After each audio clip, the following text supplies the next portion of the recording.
Hey y'all, welcome to my channel. I'm Dr. Jenny from the block, a licensed psychologist. And if you're new here, welcome, welcome, welcome. And if you're returning, welcome back. So before we even jump into today's topic, I want to remind you all that if you haven't already, please remember to like, subscribe, and turn on the notification bell so you can be alerted when I'm dropping these gems.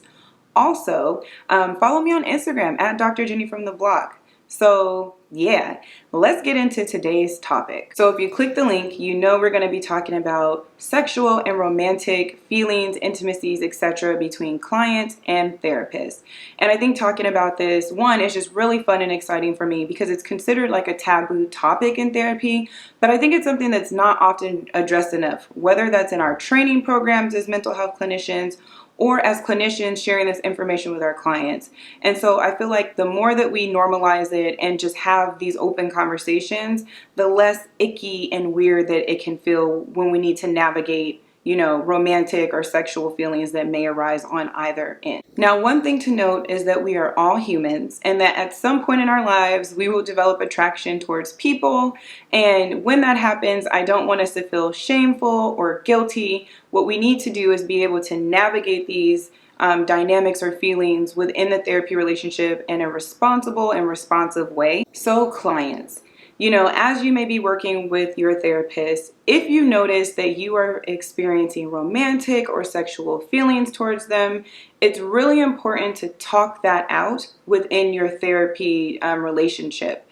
It can be helpful for a number of reasons, but I think one of the main ones that come to mind is that, you may be experiencing those feelings, but it might not even actually be about your clinician. So there's this term that we use in therapy called transference, and that's basically when we're projecting thoughts or feelings about a situation or a person onto the clinician, like into the therapy room. So one, it could be about a completely unrelated person and that is just kind of showing up in the therapy with your clinician. They might remind you of that person or just have maybe some other similarities that make you feel like that you might be attracted.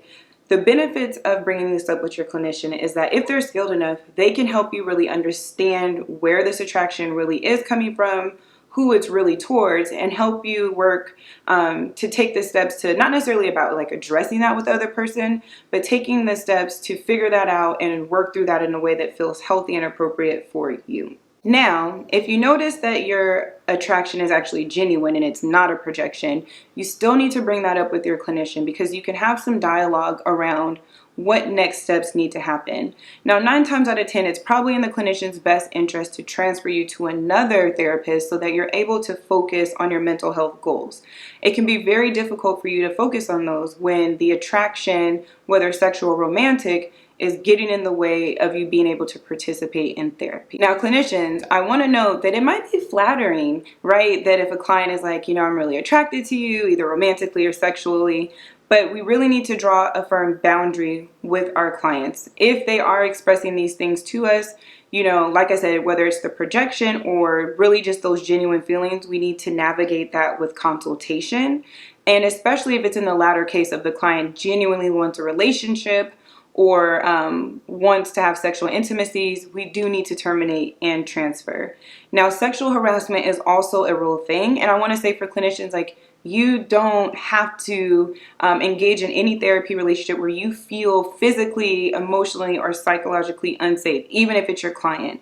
So if they're, making comments towards you that are making you uncomfortable or engaging in behaviors that are making you uncomfortable, you absolutely have the right to terminate the therapy relationship for your own well-being and safety. So how do you know if you're attracted to your clinician?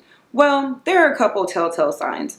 So if you find yourself trying to dress to impress, you find yourself maybe doing more grooming than what you would typically do, if you find yourself asking invasive questions of the clinician, wanting to know more about their personal lives, that can be some red flags for you to kind of check in with yourself and really, which can lead you to have that conversation with them about what you're feeling and experiencing.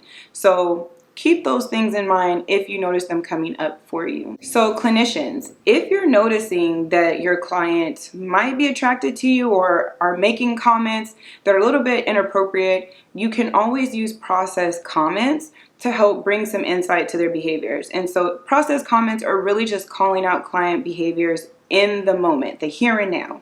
And so lead with curiosity, because like I said earlier, it could be about a projection that the client is putting onto you, or it could be like a genuine attraction. But leading with curiosity minimizes the harm that you could do to the client, and humanizes them, so we're not shaming them for having natural human feelings. So a simple curious question could be like, hey, I'm curious about why you want to know what I like to do after work, or why you're asking me a lot of questions about my relationship status. Can we explore a little bit more about that? So that's a very curious way to just get some more insight into those behaviors, so that both you and the client can come to an understanding and have a more honest and genuine dialogue. If you are feeling romantically or sexually attracted to your client, don't. I'm not saying don't feel attracted, but you cannot act on it. So I was actually running this idea by my partner, and they asked some really interesting questions, which I think was super helpful.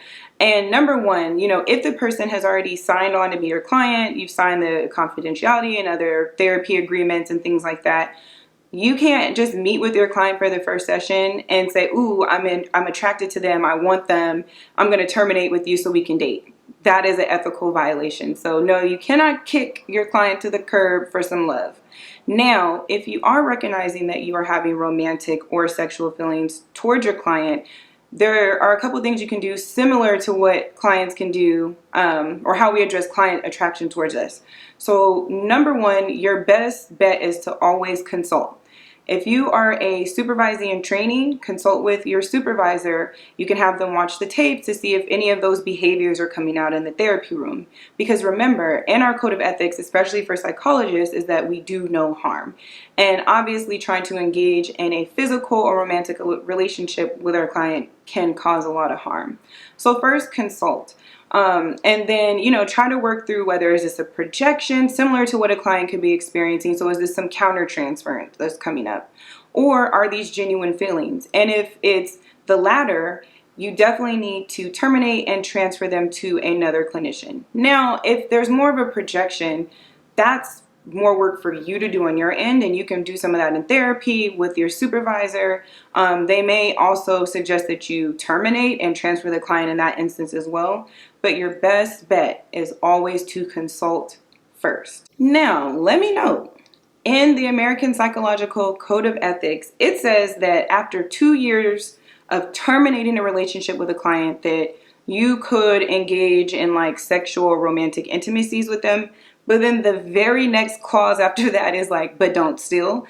So it's very interesting language. It's like after 2 years, but even after 2 years, you still shouldn't do it. It's basically how the language goes. And I really do lean into that, because what it says in the ethics is you would have to demonstrate that it was a very highly unusual circumstance that led to you and the person getting together after the therapy relationship has ended. And if that does happen and an ethics board becomes aware of it, they're going to want to see clinical documentation. They're going to scrutinize everything to make sure you weren't manipulating or coercing the client throughout the therapeutic relationship. I think it's really important for clients and clinicians to understand that therapists, we inherently have more power than our client in the therapy room. That's because our clients are disclosing very vulnerable and intimate, details of their lives to us. We don't often engage in the same level of disclosure that clients do. And so we could be using that information to manipulate or harm them. So it's your best bet to just not do it. Save yourself the headache, legal issues, and running the risk of losing your license. But I want to thank you all for joining me today and checking me out. And I will catch you all on the next episode of Dr. Jenny from the Block. I'm really excited. I have a really cool vlog video that I'll be dropping next week. I'm not going to say what it's about, but it's pretty exciting. So keep your eyes out for that. So in the meantime, remember to like, subscribe, turn on the notification bell. Also tell a friend to tell a friend, and follow me on Instagram at Dr. Jenny from the Block.